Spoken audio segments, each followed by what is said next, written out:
6:45. This is Sri Lanka Broadcasting Corporation. Here is the news edited by Lal Mallavarachi and read by J. Yogaraj. First, the headlines. The President says that the government is ready to fulfill public aspirations during the new year. The Prime Minister says that the people of the country should collectively work towards winning the challenges in this year. The Public Security Minister says that he will create an environment in the country for the people to live without fear and suspicion. SLFP is to restructure the party at village level. The police media spokesman says that the rapid antigen tests will be conducted at many places to identify the infected persons. News overseas: new era for UK as it completes separation from European Union. And those are the headlines. President Gotabaya Rajapaksa says that the government is ready to fulfill public aspirations during the new year. Majority of the people voted for the government to build up people-friendly government. They also expect the government will secure the nation's identity while accelerating development. Issuing a new message, the president assures that the government will never give in to any challenge in the new year and work accordingly the public will. Meanwhile, Prime Minister Mahinda Rajapaksa says that the people of the country should collectively work towards winning the challenges in this year. The government's policy manifesto in development will create a momentum in the economic and development sectors. Minister Keli Rambukwala expressed confidence that Sri Lanka can face the challenge of COVID-19 as a strong nation. Meanwhile, Archbishop of Colombo, His Eminence Malcolm Cardinal Ranjit, says that Sri Lanka or the people will be able to totally control the coronavirus in the country in this year. Public Security Minister Rear Admiral Dr. Sarath Weerasekara says that he will create an environment in the country for the people to live without fear and suspicion. National security is the backbone of the country. Therefore, the Defence Minister assures that the government will be committed to strengthen the security for each and every citizen. This news comes to you from Sri Lanka Broadcasting Corporation. Sri Lanka's coronavirus death toll surpassed 200 yesterday. The Government Information Department recorded 5 virus-infected deaths, increasing the death toll to 204. 597 more COVID-19 cases have been detected, increasing the number of infections reported yesterday to 43,299. The number of COVID-19 recoveries reported in Sri Lanka exceeded 35,000. The epidemiology unit of the Ministry of Health says 706 individuals were discharged from hospitals during the past 24 hours, increasing the total recoveries to 35,329. Accordingly, 7,771 individuals, including 3 foreign nationals, are being treated for COVID-19 at present at 64 treatment facilities. A total number of 940 rapid antigen tests were carried out at 11 points in the Western Province yesterday alone, out of which 16 individuals were found to be COVID-19 positive. This resulted in nearly 195 of their close associates being sent to quarantine centres. Rapid antigen tests have been done at 11 outlets in the Western Province from December 18, while the Health Department has decided to carry out the tests until January 5th. The police media spokesman said the random antigen tests are being carried out not only at the exits of the Western Province but also at various places. The reason for these rapid antigen tests is the prevalence of the COVID-19 virus carriers in the Western Province. He said these measures were in place to ensure that the disease is contained. Secretary of the SLFP, State Minister Dayasiri Jayasekara, says the program to restructure the Sri Lanka Freedom Party at village level will be launched within 3 months. Electoral organisers will soon be appointed to the electorates that are vacant at present. These appointments will be made under the recommendation of the National Committee specially appointed for this purpose. And that's local news. A mother knows the pain of each member of the family. Siddhalepa, the trusted relief for aches and pains. An effective therapy for relief from cold, sneezing, flu, headaches, swelling due to toothaches, rheumatic, discomforts, and muscular aches and pains. Siddhalepa, the Veda Mahatmya in every home. The main news story is brought to you by Siddhalepa Veda Mahatmya.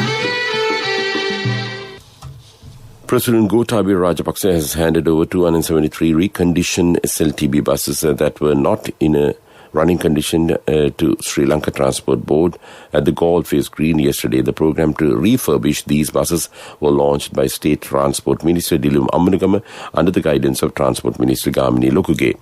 It was mentioned that due to restrictions imposed on vehicle imports, there was a shortage of buses for passenger transport. In order to overcome this situation, more buses will be reconditioned and reused, which will be used or which also save the country on foreign exchange on importing buses. And that's top news. The main news story was brought to you by Siddhalepa Veda Mahatmya. Brush your teeth twice a day for healthy teeth and gums. Supiriviki and Kakulu, your trusted brands in oral care for many years. Supiriviki Ayurvedic toothpaste for adults. Kakulu Ayurvedic toothpaste for kids. 9 Ayurvedic ingredients of Supiriviki will protect your teeth and strengthen your gums. Supiriviki and Kakulu, products from Siddhalepa. In Watchlight, the Ports Authority of Sri Lanka has been declared as essential service by the way of extraordinary gazette notification dated December 30, 2020. Accordingly, workers and officers have to report for duty without failure. And that's Watchlight. And in world news, headlines. First, a new era for UK as it completes separation from European Union. Vaccine and water unseats Mukesh Ambani as Asia's richest person. China approves a Sinopharm vaccine for general use. And those are the headlines of the world news. A new era has begun for the United Kingdom after it completed its formal separation from the European Union. The UK stopped following EU rules at 2300 GMT as replacement arrangements for travel, trade, immigration and security cooperation came into force. Boris Johnson says the UK had freedom in our hands and the ability to do things differently and better now the long Brexit process was over. French President Emmanuel Macron says the UK remained a friend and ally. Asia has a new richest person thanks to his vaccine-making firm and bottled water company. Zhong Sangshan has seen his wealth surge $7 billion this year, helping him leapfrog India's Mukesh Ambani and China's Jack Ma. His worth is $77.8 billion, making him the world's 11th richest person according to the Bloomberg Billionaires Index. Chinese authorities have given conditional approval for general public use of a coronavirus vaccine developed by state-owned drug maker Sinopharm. The move came a day after the firm said interim data showed its leading vaccine had a 79% efficiency rate in phase 3 trials without providing more details. Several Chinese-made vaccines at a late level stage are already in use in China. And that's world news. And moving on to development news. Highways Minister Johnson Fernando says that the new Kalani Bridge in Paligoda could be opened in July this year. The cost of the new Kalani Bridge in Paligoda, the first bridge to run on high-tech cables, is estimated around 4,148.9 million rupees. Despite the COVID-19 situation, the project is nearing completion and will be vested in the public in July. That's development news and sports. The National Netball Pool practices will commence on January 7 under strict health guidelines implemented by the Sports Medicine Unit. Accordingly, pool practices will continue at 4 venues, namely Torrington Ground, Torrington Gymnastic Stadium, Kurunagala Volleyball Centre and Kaluthura Centre. And that's sports news. And in business, People's Bank wishes to clarify that not a single letter of credit facility issued by the bank has been refused by any international bank to date.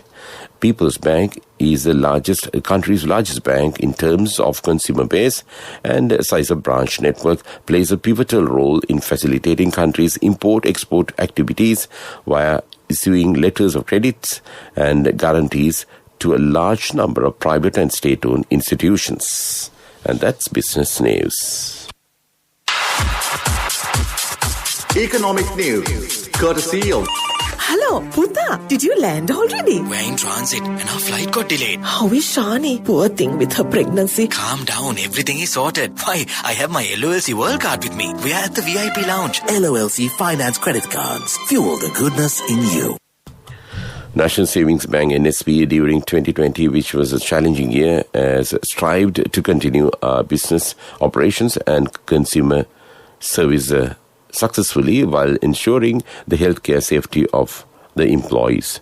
The year 2020 has been a truly challenging year for the bank, country and entire world. The difficulties and the issues encountered were endless due to the rapid spread of COVID-19. In a backdrop where the pandemic has disabled the public life in almost all the sectors of the economy at home and abroad, we had strived to continue our business operations and consumer and customer services while ensuring the healthcare safety of our employees, said the chairperson of NSB, Keshila Jayawardena, looking back at the past year. And that's economic news. Congratulations on your promotion. Heard you gave a treat for everyone in your department yesterday. Yeah. It will be our treat, huh? Well, how about today? Oh no, I was just joking.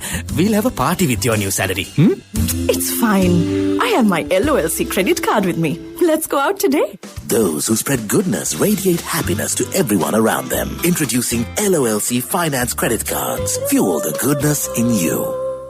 Finally, in the weather report, the Met Department says the inclement weather conditions may continue into the new year. Showers or thunder showers over 75 millimeters is expected in several places in the western Sabarkama provinces as well as in the Galle and Mathura districts.